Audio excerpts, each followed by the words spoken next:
Neil, thanks for chatting to us and catching up, and more importantly talking to the fans.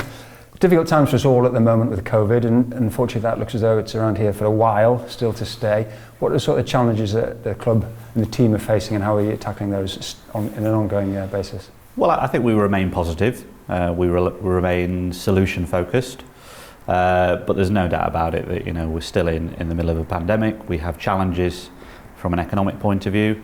That presents challenges operationally for us as a football club, but we're in good shape and we're trying to move forward. We're fully operational now at the stadium in terms of staff are back in and departments are back up and running, and we're trying to function as well as possible. The training ground is fully operational as well, so management and players are in. Obviously there's lots of rules and protocols to abide by, which we're doing. But I think we're in good shape, and we're trying to work our way and navigate through the challenges that COVID is presenting with us. But it's not just us, it's businesses and it's communities up and down the country and governments all around the world that this is presenting a challenge for. And I'd like to think we're trying to combat that and move through that in a collaborative way. We're playing football, which has been always the light at the end of the tunnel. The one thing missing, of course, are the supporters. Can you just give us an update on A, the desire to get them back in, and B, what the practicalities of that and what a possible timescale might be? Well, there's a huge desire to get fans back into stadiums. I've said before, they're the lifeblood of any football club. They're a huge part of Burnley Football Club. We miss them dearly. I sit in stadiums every week up and down the country watching Burnley play, and they are very much missed, and it's not the same without them.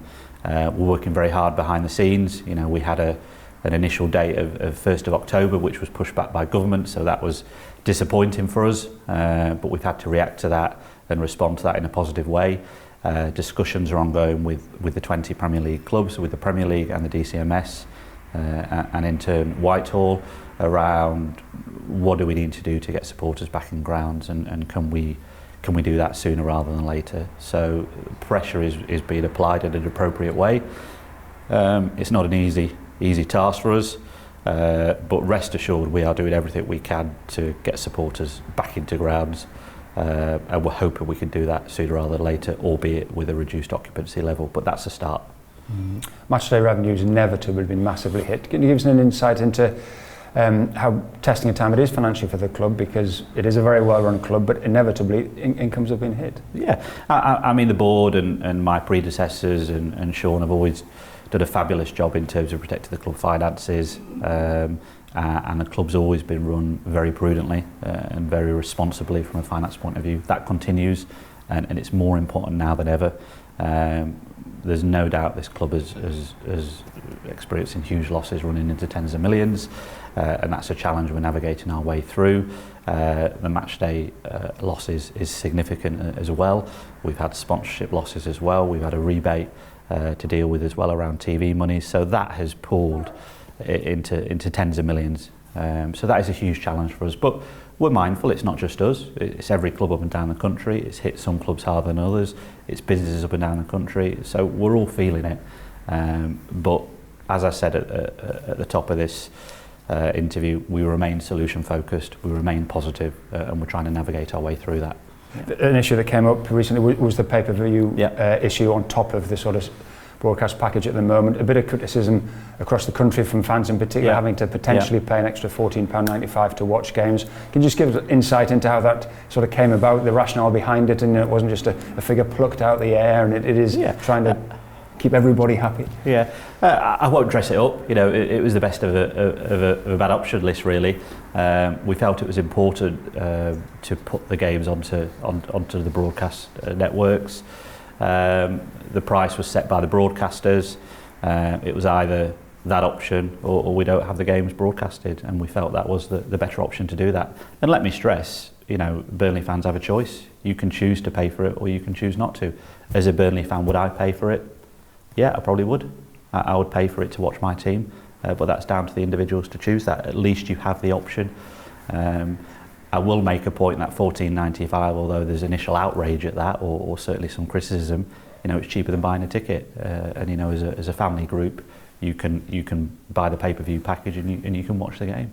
And I'd like to think, linked to that, we've come out with a very fair and robust plan around season ticket refunds and around options and around preserving your seat for future seasons.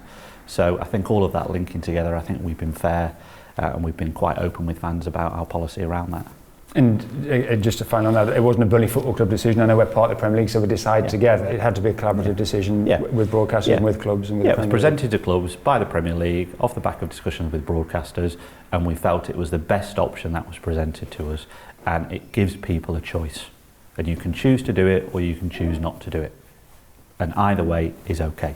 But the biggest drive behind it all and everything you're trying to do is about fans back into the ground. Not possible just yet, so you've made the refund option available to season ticket holders. I know a lot of thought's gone into that process. Can you just give us a bit of an outline into how that came about and how you felt it best way to treat a loyal fan base?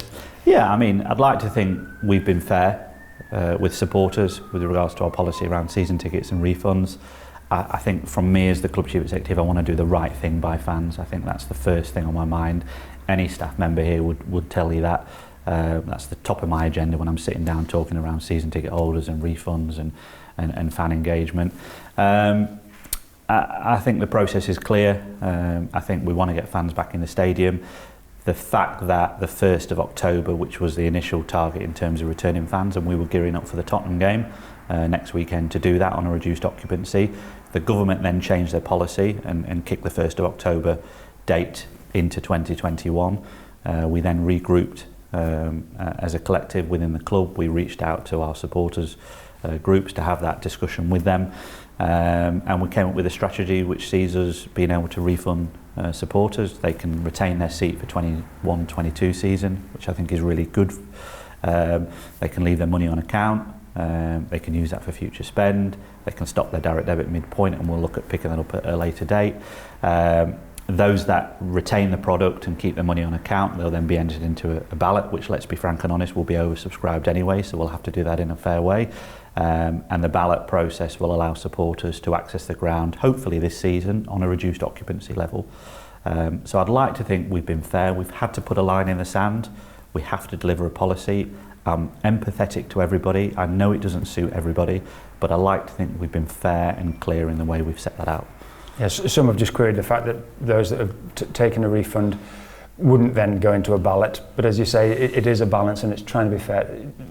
I suppose you can't please all the people all the time. Yeah, it's trying to find a balance. I think what we're hearing already is the majority of supporters will happily leave their money on account and use that for future spend, and that's their decision, and that's great, and that's fine, and those supporters will end up in the ballot for future games, certainly games for this season. But I'm sympathetic, as I've said, but we've had to put a line in the sand, and I'd like to think what we've done is more than fair.